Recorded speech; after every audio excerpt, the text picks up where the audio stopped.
Nee, heute nicht. Kennt man schon. Okay.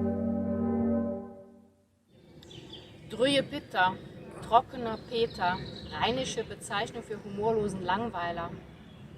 Hier dazu jetzt in Köln. Ja, einen Drüjen Pitter gibt es. Und der steht. Hier am Dom, das ist er. Trockener Peter? Peter ist klar, der steht oben drauf mit seinen Schlüsseln. Aber trocken? Fast ein Jahrhundert lang stand der Brunnen hier hinter dem Chor des Doms. Man schritt oder ritt preußisch majestätisch von Berlin her über den Rhein, kerzengerade auf ihn zu. Aber so wie der Dom damals noch nicht ganz fertig war, so waren es leider auch die Kölner Wasserleitungen nicht. So blieb der Brunnen erstmal trocken und hatte seinen Namen weg.